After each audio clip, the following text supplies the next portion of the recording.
Hello everybody. I had a question on my dust collection hopper that I've made, which is laying down here on the floor in front of me.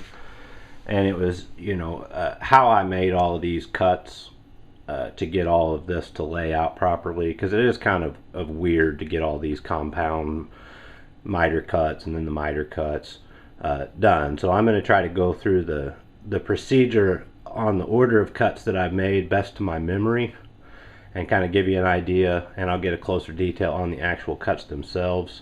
I don't have actual angle dimensions on this stuff, but I believe the relevant angles were 20 degrees and 45 degrees, something along those lines. But you may have to make adjustments to make them fit your saw, but if you have one exactly like mine, then this should probably work. So I'm going to go ahead and get into this.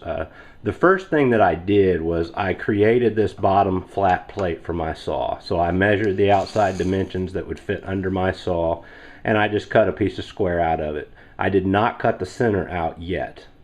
I just did that and I set it aside. The next two pieces I made were the front and the back, and this constitutes a 90-degree angle right here. This particular cut right here should be the only cut in the rest of this build that is actually a 90-degree cut. Everything else should either be a miter or a compound miter cut. So basically I started with the front and the back. I laid out, of course, a 20-degree angle, I believe, up this way is what I used. I cut the bottom piece of it across, 20 degrees, I'm sorry, 45 degrees here. So it would lay down 45. It meets this right here at the 90, and it goes off and it hits the other end. But this cut right up here is a compound cut, as well as this one right here. This is just like a 45-degree miter cut, and this is like a factory edge 90-degree cut. And this piece on the other side is just butted straight up to it on a 90. So I'm going to try to get in a little bit closer on this, and maybe show you what I did to make all these things match up. Okay, I've gotten a little bit tighter in here. Now starting from this front edge right here, where it comes up to this corner and it comes across, this line right here is cut straight this way, because we want this edge on the flat to butt up here and here going down. It's kind of difficult to see.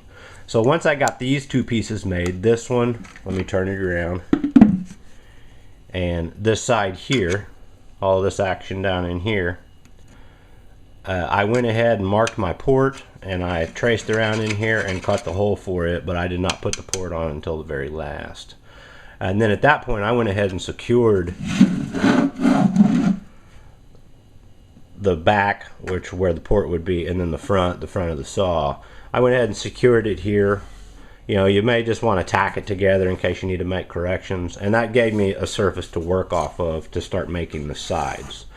Now the sides are the same left and right, they're just a mirror image of each other. And I believe this is just a straight miter cut down here. I think I used 20 degrees. And then of course it comes up here at 45 degrees or so to make the point. And this had an extra cut, and by the way, these 45 degrees are not straight cuts. They're obviously mitered this way to run across the front and the back to the points. Now there's an extra cut on this piece, and this is where I think the gentleman asking me is having trouble.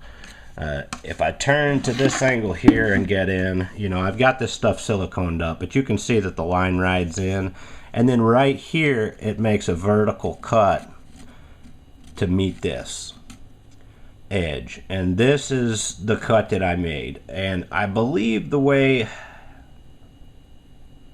I don't really know exactly how I cut this, you'll have to experiment with it, but it's obviously coming down here straight with this edge, and then it rides off and it's cut on the back side of this, and it does fit in there, as you can see. So that is the primary, most important cut right there. So this should give you an idea, on the geometry of this. It's still kind of hard to figure out on the camera, and it was even hard to figure out on how to orient the work to make the cuts with the saws, or whatever that I was using. Okay, so once I got all of this put together, I went ahead and, you know, glued and stapled all this piece together, the actual hopper itself. And then from there, yeah, just leave it the way it is. I centered it up on the bottom plate and just laid it on top of it, and I just scribed a line all the way around it. And then from inside of the hole, I went in with a pencil and I scribed all the way around the inside, and then took it off and I cut out the inside to make the hole for the hopper. And then once I got that completed, the outside line was to give me reference on where to put it back, you know, because I glued it and stapled it and put it together. And then past that, you know, I just silicone caulked all the cracks in it, and then painted it black, and then put the dust port on it. And I did use a little bit of silicone underneath the dust port to act like a gasket. So that's roughly the dimensions on how I made all these different cuts to make this put together. You know, I would recommend, you know, putting it together, maybe just putting a couple tack nails or something in it to hold it while you're putting it together, rather than try to glue everything in one shot and then have to make the whole thing over. That way, if you need to make a correction to a piece, you can take it off, correct it, you know, and then put it back on.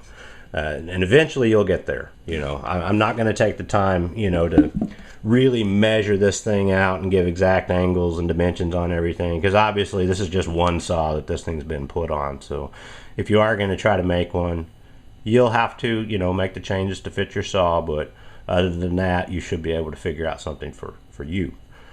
So once again, you know, I think the critical angle that is hard to figure out is this one right here. This particular, how all this geometry fits in here is the big bugger of the whole thing. So I hope this helps you guys out, maybe gives you a little bit more information on doing this. But, you know, if you have any questions, I'll try to answer them. But outside of that, good luck, and thanks for watching.